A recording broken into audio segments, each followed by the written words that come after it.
திருச்சியிலையும் மதுரை விமான நிலையத்திலையும் பொது சொத்துக்களை சேதமாக்கி சென்னை எம்எல்ஏ விடுதி சாலையில் இருந்த அத்தனை பாறைக்காட்டுகளையும் உடைத்து பாவம் கூண்டு அமைச்சிருக்கிறாங்க. அந்த கூண்டு மேல ஏறுறான், விஜய் வர்ற வேன் மேல ஏறுறான். நான் விஜயை தப்பு சொல்லல, என் தமிழ்நாட்டு மக்களை தான் தப்பு சொல்லுவேன், என் தொப்புள் கொடி உறவுகளை தான் தப்பு சொல்லுவேன். இப்படி அறியாமையில் இருக்கீங்கள. அமிர்தா பச்சனை விட உலகத்தில் இந்தியாவில் மிகப்பெரிய நடிகனா? மம்முட்டியை விட மிகச்சிறந்த நடிகனா? அங்க இருக்கிற மோகன்லாலை விட மிகச்சிறந்த நடிகர்களா? எங்கேயாவது கேரள என் மலையாளத்தி சகோதரர்கள் தன் 6 அறிவை இழந்து உடைய அவுத்து போட்டு வேப்பில கட்டிக்கிட்டு இவன் தலைவனுடைய படம் 100 நாள் ஆவணும்ட்டு நடைபயணம் போற வரலாறு கேள்விப்பட்டிருக்கீங்களா? கேரளாவில், மும்பையில் கேள்விப்பட்டிருக்கீங்களா? உத்தரப்பிரதேசத்தில் கேள்விப்பட்டிருக்கிறீங்களா?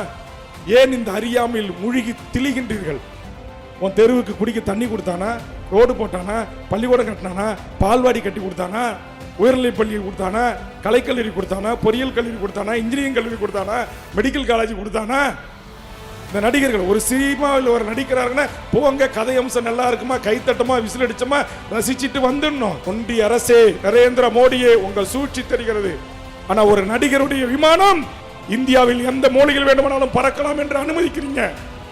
ஆனா எங்களுடைய ஒக்கி புயல், எங்கள் ராமேஸ்வரம் தீவு மீனவர்களும் கன்னியாகுமரி தீவு மீனவர்களும் பாதிக்கப்பட்ட போது மீறுங்கள், மீட்டு தாருங்கள் என்று சொன்ன போது எங்க அம்மையார் நிர்மலா சீதாராமன் சொன்னாங்க, எங்க ஹெலிபேட்டுக்கும் எங்க விமானங்களுக்கும் மாலை 6 மணிக்கு மேல கண்ணு தெரியாதுன்னு. நான் கேட்கிறேன், இது எந்த விதத்தில் நியாயம்? அருமை நண்பர் விஜய் அவர்களை வாங்க, எங்க என்எல்சியில் வானரேபுரம் மக்கள் போராடிக்கிட்டு இருக்கிறான், ஆசிரியர்கள் போராடிக்கிட்டு இருக்கிறான், செவிலியர்கள் போராடிக்கிட்டு இருக்கிறாங்க, எங்களுடைய துப்புரவு பணி தொழிலாளர்கள் போராடிக்கிட்டு இருக்கிறான், கடலூர் ஷிப்காட்ல போராடிட்டு இருக்கிறான், பரந்தூர்ல போராடிக்கிட்டு இருக்கிறான், அதானி ஏத்து என்னுடைய மீனவர்கள் போராடி கொண்டிருக்கிறான் திருவேற்காடு கும்மிடிப்பூண்டி பகுதியில். ஆனா இங்க எல்லாம் இறங்கி மக்களோட மக்களா இருக்கக்கூடாது. இன்னைக்கு பத்திரிகை நண்பர்கள் போய் மைக்க நீட்டுறாங்க, உடனே ஆட்டோமேட்டிக்கா பட்டன்ல சட்டார்னு சாத்துறாரு. இங்க நீ 100 பத்திரிகையாளர்கள் வந்து என்கிட்ட பேட்டி கேளுங்க, சளைக்காம எனது தமிழ்நாட்டு ஊடகங்களை, பத்திரிகைகளை வேல்முருகன் 1 மணி நேரம் அல்ல 3 மணி நேரம் சந்திக்கின்ற அந்த நேர்கொண்டவர்களை கேள்விகளுக்கு பதிலளிக்கிற அந்த திராணி தெம்பு எங்களுக்கு இருக்கிறது. திருச்சியிலையும் மதுரை விமான நிலையத்திலையும் பொது சொத்துக்களை சேதமாக்கி சென்னை எம்எல்ஏ விடுதி சாலையில் இருந்த அத்தனை பாறைக்காட்டுகளையும் உடைத்து பாவம் கூண்டு அமைச்சிருக்கிறாங்க. அந்த கூண்டு மேல ஏறுறான், விஜய் வர்ற வேன் மேல ஏறுறான். நான் விஜயை தப்பு சொல்லல, என் தமிழ்நாட்டு மக்களை தான் தப்பு சொல்லுவேன், என் தொப்புள் கொடி உறவுகளை தான் தப்பு சொல்லுவேன். இப்படி அறியாமையில் இருக்கீங்கள. அமிர்தா பச்சனை விட உலகத்தில் இந்தியாவில் மிகப்பெரிய நடிகனா? மம்முட்டியை விட மிகச்சிறந்த நடிகனா? அங்க இருக்கிற மோகன்லாலை விட மிகச்சிறந்த நடிகர்களா? எங்கேயாவது கேரள என் மலையாளத்தி சகோதரர்கள் தன் 6 அறிவை இழந்து உடைய அவுத்து போட்டு வேப்பில கட்டிக்கிட்டு இவன் தலைவனுடைய படம் 100 நாள் ஆவணும்ட்டு நடைபயணம் போற வரலாறு கேள்விப்பட்டிருக்கீங்களா? கேரளாவில், மும்பையில் கேள்விப்பட்டிருக்கீங்களா? உத்தரப்பிரதேசத்தில் கேள்விப்பட்டிருக்கிறீங்களா? ஏன் இந்த அறியாமையில் மூழ்கி திளிகின்றீர்கள்? உன் தெருவுக்கு குடிக்க தண்ணி கொடுத்தானா? ரோடு போட்டானா? பள்ளிக்கூடம் கட்டினானா? பால்வாடி கட்டி கொடுத்தானா? உயர்நிலை பள்ளி கொடுத்தானா? கலைக்கல்லூரி கொடுத்தானா? பொறியியல் கல்லூரி கொடுத்தானா? இன்ஜினியரிங் கல்லூரி கொடுத்தானா? மெடிக்கல் காலேஜ் கொடுத்தானா? இந்த நடிகர்கள் ஒரு சினிமாவில் ஒரு நடிக்கிறாருன்னா போங்க, கதை அம்சம் நல்லா இருக்குமா, கைத்தட்டமா, விசில் அடிச்சமா, ரசிச்சுட்டு வந்துடணும். ஆனா இங்க இருக்கிற என் தமிழ்நாட்டு பெண்கள், இன்னைக்கு குறிப்பா அந்த பெண் பிள்ளைகள் செய்யற அநியாயம் தாங்கவே முடியலங்க. இங்க இருக்கிற பெண் சகோதரிகள், நீங்க தான் அந்த மக்களுக்கு எஜுகேட் பண்ணணும். ரொம்ப வருத்தமா இருக்கு. ரொம்ப கேவலமான நடை, உடை, ஆட்டம், பாட்டம், கொண்டாட்டம், பேச்சுக்கள், தொலைக்காட்சி மைக்கை நீட்டி பேசும்போது என்ன வார்த்தையை சொல்றோன்னு சொன்ன பின்விளைவுகள் என்ன அப்படின்னு தெரியல. எதுக்கு கை குழந்தையோட போறீங்க? அந்த கை குழந்தை அப்படியே தலையை பிடிச்சி தூக்கி அந்தாண்டு ஒருத்தன் இந்தாண்ட போடுறான், இன்னும் ஒருத்தன் 2 காலை பிடிச்சி வாங்கி இப்படி எடுத்துட்டு போறான். நம்ம ஊர்ல முயலை காதை பிடிச்சி எடுத்து போவாங்கல்ல, அப்படி எடுத்துட்டு போறான். நான் கேட்கிறேன், தமிழ்நாட்டில் நான் பிஜேபி சித்தாந்த எதிரியாக இருந்தால் கேட்கிறேன், தமிழ்நாட்டில் இருக்கிற அதிமுக, திமுக போன்ற பொதுக்கூட்டங்களில் எங்கேயாவது இப்படி கர்ப்பிணி தாய்கள் மிதிப்பட்டு இருக்கிறார்களா? பச்சை குழந்தைகள் இப்படி காலையும் தலையும் தூக்கி வீசப்பட்டிருக்கிறார்களா? எங்கேயாவது 1 லட்சம் சேர், 1.5 லட்சம் சேர் போட்டதில் 1 லட்சம் சேர் உடைப்பட்டு அந்த சேரை போட்ட முதலாளி பல தொலைக்காட்சி முன்னாடி வந்து கதறியதை பார்த்திருக்கிறீங்களா? இவர்களையெல்லாம் பக்குவப்படுத்த வேண்டிய, மட்டுப்படுத்த வேண்டிய எஜுகேஷன், அதாவது அவர்களுக்கான எஜுகேட் பண்ண வேண்டிய பொறுப்பு இந்த கட்சியினுடைய தலைவர்களுக்கு இருக்கிறது. அதையெல்லாம் நீங்க செய்யுங்க. மக்கள் சார்ந்த பிரச்சனைகளுக்கு வீதிக்கு வாங்க, மக்கள் சார்ந்த போராட்டங்களை நடத்துங்க. மக்களோடு மக்களாக பழகுங்க, மக்களோடு மக்களாக இருங்க. அதையெல்லாம் நான் செய்ய மாட்டேன். சனிக்கிழமை ஆச்சுன்னா எங்களுடைய பேருந்து வரும். இதுக்கு நான் கேட்குறேன், இந்த நாட்டுடைய அரசாங்கத்தினுடைய கையாலாக அதை தனன்றேன். எப்படி நீங்க இந்த நாட்டுடைய பெரிய நேர்மையான நீதிபதிகளை என்ன பண்ணிட்டு இருக்கிறீங்க? என்ன தமிழ்நாட்டு பொதுமக்களுக்கு பல லட்சக்கணக்கான மக்களுக்கு போக்குவரத்து இடைஞ்சலை ஏற்படுத்துவதற்கு எப்படி நீங்க ரோட் ஷோவை அனுமதிக்கிறீங்க? எப்படி விமான நிலையங்களை நாட்டுடைய மக்களால் தேர்ந்தெடுக்கப்பட்ட அமைச்சர்களுக்கு கொடுக்கின்ற அந்த இடத்துல எப்படி ஒரு நடிகனுடைய வாகனத்துடைய வண்டியை கொண்டு போய் நிறுத்த அனுமதிக்கிறீங்க?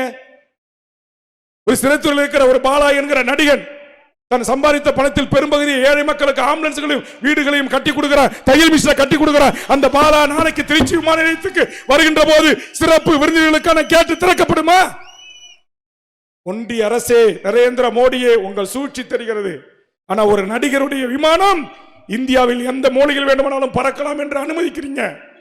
ஆனா எங்களுடைய ஒக்கி புயல் எங்கள் ராமேஸ்வரம் தீவு மீனவர்களும் கன்னியாகுமரி தீவு மீனவர்களும் பாதிக்கப்பட்ட போது மீறுங்கள், மீட்டு தாருங்கள் என்று சொன்ன போது எங்க அம்மையார் நிர்மலா சீதாராமன் சொன்னாங்க, எங்க ஹெலிபேட்டுக்கும் எங்க விமானங்களுக்கும் மாலை 6 மணிக்கு மேல கண்ணு தெரியாதுன்னு. நான் கேட்கிறேன், இது எந்த விதத்தில் நியாயம்? பிரித்தாளம் சூழ்ச்சி. தமிழ்நாட்டில் தமிழ்நாடு, தமிழ் மொழி, தமிழர் வாழ்வுரிமை என்கிற தளத்தில் இங்க எண்ணற்ற தலைமைகள் இருக்கிறார். நல்ல கண்ணையா யாருன்னு கேட்கிற ஒரு கூட்டம் காலி கூட்டமா மாறி நிக்குது. தோழர் தமிழரசனா யாரு அவருன்னு கேட்கிறான். பாவலதேர் பிரிஞ்சு திருநாரா யாருன்னு கேட்கிறான். எங்கள் ஐயா பாவேந்தன் பாரதிதாசரை யாருன்னு கேட்கிறான். ஆனா சினிமா கதாநாயகர்களையும் சதை நாயகனையும் கொண்டாடுகிற ஒரு இழிப்பிறவிகளாக தமிழ்நாட்டு இளைஞர்களை மாற்றுகிற அந்த போக்கை நான் கடுமையாக கண்டிக்கிறேன். இதற்கு எப்படி அரசு துணை போகலாம்? எங்களுக்கு ஒரு ஆர்ப்பாட்டம் பண்றதுக்கு இன்னைக்கு தலாமா தொழிற்சாலை மின்சாரம் கிடையாது, கதவை இழுத்து பூட்டிட்ட, லெட்டினை இழுத்து பூட்டிட்ட, தண்ணி கிடையாது குடிக்க, போறதற்கு உரிமை இல்லை. ஆனா நீங்க எப்படி இன்னைக்கு ஒட்டுமொத்த திருச்சியை ஸ்தம்பிக்கக்கூடிய வகையில் 6 மணி நேரம் டிராபிக் ஜாமுக்கு எப்படி அனுமதிச்சீங்க? எதுக்கும் சோமோட்டா வழக்கை விசாரிக்கிற உயர்நீதிமன்ற நீதியரசர்களே, நீதிமான்களே, கண்ணு தெரியலையா? மக்கள் படுகின்ற துன்பங்கள் துயரங்கள் கண்ணு தெரியலையா? மோடி அமித்ஷாவுடைய கடக்கன் பார்வை சினிமாக்காரர்களுக்கு இருக்கிறது என்பதற்காக திட்டமிட்டு இங்க இருக்கிற ஒரு அடித்தளத்தை உடைக்க வேண்டும் என்பதற்காக நீங்கள் செய்கிற சூழ்ச்சியா இல்லையா? இது தனிப்பட்ட முறையில் விஜய்க்கு என்ன மாம மச்சான் சண்டையா? எனக்கும் அவருக்கும் எதுவும் கிடையாது. நீங்க அரசியலுக்கு வாங்க, மக்களோட பணி செய்யுங்க, மக்கள் பிரச்சனைக்காக ரோட்டில் நில்லுங்க. நாளை மறுநாள் 16ஆம் தேதி நாங்க புதுக்கோட்டை மாவட்டத்தில் மீனவர்கள் படுற துன்பங்களை துயரங்களுக்காக தமிழக வாழ்வுரிமை கட்சி போராட்டத்தை முன்னெடுத்திருக்கு. இன்னைக்கு மீனவரை கைது பண்ணி கொண்டு போய் சிங்கள ஜெயிலில் அடைச்சிட்டான். படகுகளை ஏல விட்டு இலங்கை அரசு தண்டகப்படுத்தி வேலை விட்டு வித்து பணத்தை எடுத்துக்கிறான். ஒரு படகு 1 கோடி 2 கோடி 3 கோடி லோன் போட்டு வீட்டை வித்து கடலில் கையை நம்பி தன் உழைப்பை நம்பி செலுத்தி படகு போட்டு சம்பாதித்த காய்ப்பு காய்ந்த அந்த கைகள் சம்பாதித்த பணத்தை முழுவதும் காற்றின் திசையை நோக்கி பயணிக்கின்ற போது எல்லை மீறினார்கள் என்று இன்றைக்கு நீங்கள் கைது செய்து அரசுடைமை ஆக்கிக் கொள்கின்றீர்கள். போட்ட ஓராண்டு குற்ற தடுப்பு சட்டத்தில் கைது செய்றீங்க. கேட்பதற்கு நாதி இல்லை. இது கேட்பதற்காக 16ஆம் தேதி தமிழக வாழ்வுரிமை கட்சி புதுக்கோட்டத்தை இருக்கிற கடல் பகுதியை நோக்கி தமிழக வாழ்வுரிமை கட்சி போராடுவதற்கு தயாராகி கொண்டிருக்கிறது. அந்த மாதிரி அருமை நண்பர் விஜய் அவர்களை வாங்க. எங்க என்எல்சியில் வானரேபுரம் மக்கள் போராடிக்கிட்டு இருக்கிறான், ஆசிரியர்கள் போராடிக்கிட்டு இருக்கிறான், செவிலியர்கள் போராடிக்கிட்டு இருக்கிறாங்க, எங்களுடைய துப்புரவு பணி தொழிலாளர்கள் போராடிக்கிட்டு இருக்கிறான், தமிழ் கடலூர் ஷிப்காட்ல போராடிட்டு இருக்கிறான், பரந்தூர்ல போராடிட்டு இருக்கிறான், அதானி ஏத்து என்னுடைய மீனவர்கள் போராடி கொண்டிருக்கிறான் திருவேற்காடு கும்மிடிப்பூண்டி பகுதியில். ஆனா இங்க எல்லாம் இறங்கி மக்களோட மக்களா இருக்கக்கூடாது. இன்னைக்கு பத்திரிகை நண்பர்கள் போய் மைக்க நீட்டுறாங்க, உடனே ஆட்டோமேட்டிக்கா பட்டன்ல சட்டார்னு சாத்துறாரு. இங்க நீ 100 பத்திரிகையாளர்கள் வந்து என்கிட்ட பேட்டி கேளுங்க, சளைக்காம எனதருமை தமிழ்நாட்டு ஊடகங்களை பத்திரிகைகளை வேல்முருகன் 1 மணி நேரம் அல்ல 3 மணி நேரம் சந்திக்கின்ற அந்த நேர்கொண்டு அவர்களை கேள்விகளுக்கு பதிலளிக்கிற அந்த திராணி தெம்பு எங்களுக்கு இருக்கிறது. ஆனா உங்களுக்கு தமிழ்நாட்டு மக்களுடைய அறியாமையை பயன்படுத்திக் கொண்டு ஆட்சி அதிகாரத்தை கைப்பற்றி என்ன செய்ய போறீங்க? அப்படி என்ன செஞ்சிருவீங்க? இன்னைக்கு தமிழ்நாடு என்பது இந்திய அளவிலே வளர்ச்சி பெற்ற மாநிலங்களில் முதல் மாநிலமாக இருக்கிறது. தெற்காசியாவில் ஒரு மாநிலத்தில் 36 மெடிக்கல் காலேஜ், அதற்கு பிள்ளையார் சுழி போட்டவன் வேல்முருகன். தமிழக சட்டமன்றத்தில் முத்தமிழறிஞர் தலைவர் கலைஞர் ஆட்சி காலத்தில் இன்னைக்கு மாவட்டத்துக்கு ஒரு அண்ணா யூனிவர்சிட்டி பொறியியல் கல்லூரி கொண்டு வர வேண்டும் என்று பேசி முதல் பொறியியல் கல்லூரியை கடலூரில் கொண்டு வந்தவன் வேல்முருகன். அடுத்த கட்டமா புலிப்பாச்சல் போல் ஒரு சட்டமன்ற தொகுதிக்கு ஒரு கலை கல்லூரியை கொண்டு வந்து இங்கே அமர்ந்திருக்கின்ற என் ஆயிரக்கணக்கான உறவுகளின் பிள்ளை செல்வங்களுக்கு அரசே கல்வியை கொடுங்கள் என்று கொடுக்க செய்தவன் வேல்முருகன். நான் மக்களை சந்திக்கிறேன். மறைந்த முதலமைச்சர் அம்மையாரிடத்தில் போராடி என் தாய்மார்களின் தாலி அறுக்கிற லாட்டரி தடை சட்டத்தை கொண்டு வாருங்கள் என்று தொடர்ந்து போராடி கொண்டு வந்தவன் வேல்முருகன். மணல் கொள்ளை மாபியாக்களிடமிருந்து கனிம வளத்தை காப்பாற்ற அரசே எடுத்து நடத்த வேண்டும் என்று சட்ட திருத்தத்தை முன்மொழிந்தவன் வேல்முருகன். நான் கேட்கிறேன், அப்படி ஏதாவது ஒன்று ஒரு 10 வருஷத்துக்கு இந்த மக்களுக்காக நின்று போராடி, நீ பரந்தூர் பிரச்சனையை எடுத்துக்கங்க, இல்ல எண்ணூர் துறைமுக பிரச்சனையை எடுத்துக்கங்க, இல்ல என்னுடைய மீனவர்கள் தேங்காய்பட்டினத்தில் மீனவர்களுக்கு இன்றைக்கு சட்டத்துக்கு புறம்பா ஒரு சரியான எஸ்டிமேட் திட்டமிடாம ஒரு தூண்டில் வளைவு கட்டி மீன் பிடிச்சி கரை ஒதுங்கும் போது அந்த மீனவன் செத்து மடிகிறான்.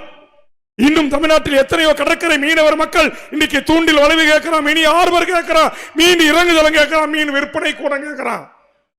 அப்படி கேட்டு போராடுகின்ற அந்த மக்களோட களத்தில் நில்லுங்க. சாதிவாரி கணக்கெடுப்பை நடத்தி தமிழ்நாட்டில் வாழ்கின்ற அனைத்து சாதிகளுக்கும் அவரவர்களின் எண்ணிக்கைக்கு ஏற்றவாறு கல்வி வேலை வாய்ப்பு உரிமையை தாருங்கள் என்று வேல்முருகன் கேட்கிறான். உங்களை பார்த்து கேட்கிறேன், உங்களுக்கு அதுல என்ன புரிதல்? அதுக்காக என்ன போராட்டம்? உங்களுக்கு இருக்கிற இந்த மாபெரும் மக்கள் செல்வாக்கை, இந்த ரசிகர் திரளை ஒரு ஆக்கப்பூர்வமான 7 கோடி மக்களுக்கு பயனளிக்கக்கூடிய ஒன்றை செய்து தாருங்க. நாங்கள் உங்களை வரவேற்கிறோம், உங்களிடத்தில் நட்புக்கரம் நீட்டுறோம். ஆனா என் மண் சார்ந்து, மக்கள் சார்ந்து, தமிழர் வாழ்வுரிமை சார்ந்து, என் மொழி சார்ந்து, இங்க எங்க பார்த்தாலும் ஆங்கிலம். பாத்தீங்களா என்னது அது? உஸ்வலா, உஸ்வல் மார்பிள்ஸ், கிராண்ட் அஞ்சப்பர், பச்சை தமிழன் அஞ்சப்பர், கிராண்ட் அஞ்சப்பர். எங்கே தமிழ், எங்கும் தமிழ், எதிலும் தமிழ் என்று பேசி அரசியல் கட்சிகள் ஆட்சியை பிடித்தவர்களின் ஆட்சியில் எங்கே தமிழ் தேடுகிறோம். தமிழ்நாடு அரசு பேருந்து இருந்துச்சு, இன்னைக்கு தமிழ்நாடு அரசு தூக்கிட்டோம் அரசு பேருந்து. அதை கூட சட்டமன்றத்தில் கேட்டு மாற்றி அமைத்தவன் வேல்முருகன். அப்படி செய்தியை சொன்னவன் என் நண்பன் ஜெகதீச பாண்டியன். என்னால் சொல்ல 3 மணி நேரம் 3 முறை சட்டமன்ற உறுப்பினராக இருந்து என் தமிழ் சமூகத்திற்கான மாற்றத்தை ஒரு வேல்முருகன் ஆகி நான் என்ன செய்திருக்கிறேன் என்பதை என்னால் பட்டியலிட முடியும். அப்படி பட்டியலிட்டு சேலத்திலே அமர்ந்திருக்கிற என் உறவுகளிடத்தில் என் கரங்களை பலப்படுத்தி தாருங்கள். ஒட்டுமொத்த தமிழ் சமூகத்துக்குமான கரங்களாக இதை நான் மாற்றி அமைக்கிறேன் என்று பேசுகிறேன். ஆனால் உங்கள் 40 ஆண்டு சினிமா வாழ்வு,